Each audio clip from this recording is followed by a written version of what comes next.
Welcome back to the Lifetime Miami Marathon and Half Marathon.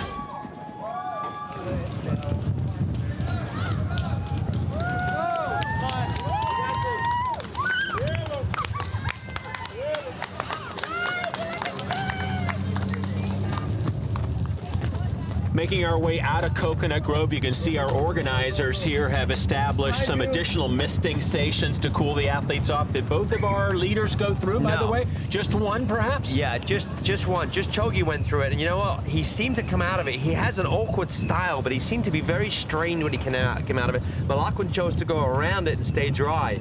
And I just got a feeling that that's kind of indicative. It just seemed like Malakwin is starting to feel a little bit stronger. Crucial in that whole effort, of course, is the partnership that the Lifetime Miami Marathon and Half Marathon has with the Baptist Health South Florida, handling all the medical. I mean, it's how important could that possibly be? You couldn't stress how important that is. It is so important.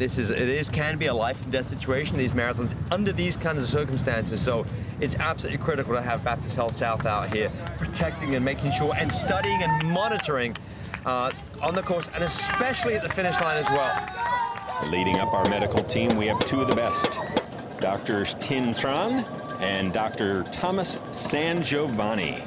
The plan for the unknown. I think that's the most difficult thing. And again, is really control the excitement and the emotion during the peak of the activities. I think that's always a difficult part, but that's the most exciting part as well. We see a lot of overuse type injuries, stress fractures, just routine abrasions and from falls that they've had. We've seen a couple fractures as well, acute fractures. Other things, though, are related to, let's say, proper training. So we'll have people that have electrolyte imbalances and fluid problems, even the occasional cardiac event. The medical team, medical sponsor to this race, is also send a signal, a very strong signal to our family at Baptist that wellness activities, fun is part of the equation, and also really leading and setting an example for our community as well, because we are, at the end of the day, is the healthcare providers for South Florida.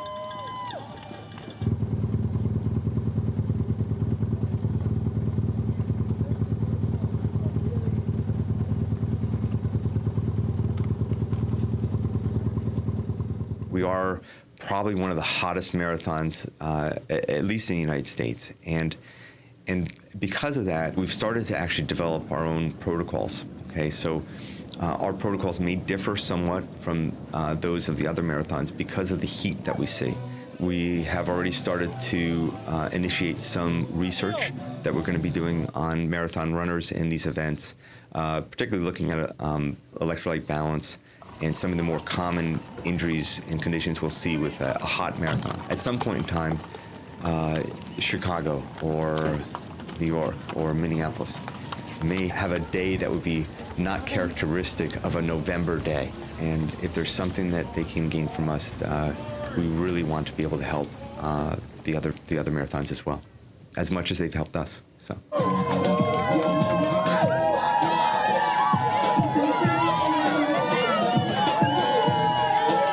Bayshore Drive as we make our way up towards Key Biscayne, and this is DDA move of the day.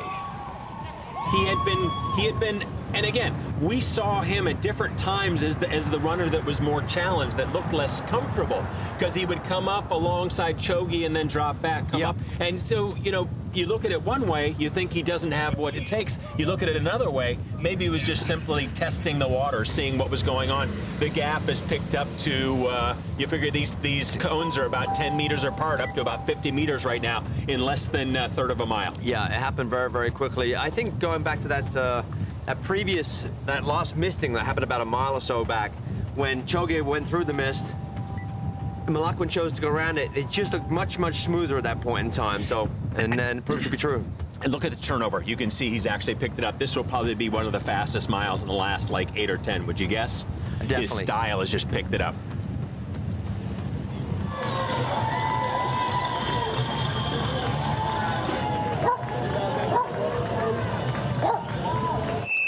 We're We're here at the American Airlines aid station, one of two American Airlines aid stations out here on the course. This one aid station will give out over 6,000 cups of fluids to the runners. Also, they have 60 to 70 American Airlines employees and their families manning the booth here, motivating the athletes to run.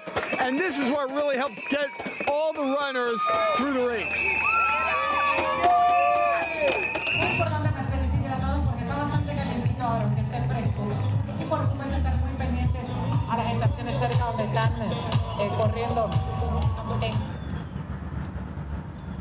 Our leader, Samuel Malaquin out of Kenya, he is through mile 24, 2.2 miles to go. Victory all but assured.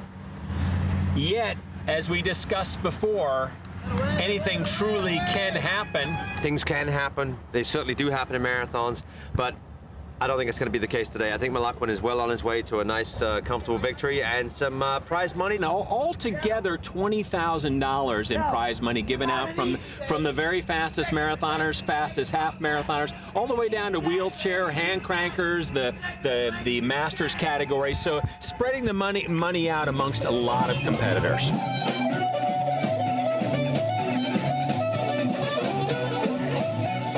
The Lifetime Miami Marathon and Half Marathon is brought to you by the City of Miami Beach and by the Miami Downtown and Development Authority.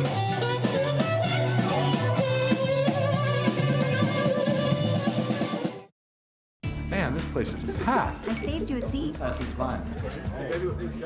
Oh, that's so cool. What's up? Rough week, huh? Yeah, but it's about to get better.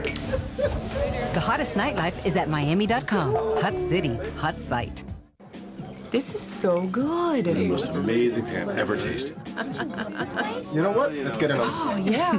That's fantastic. This is really good.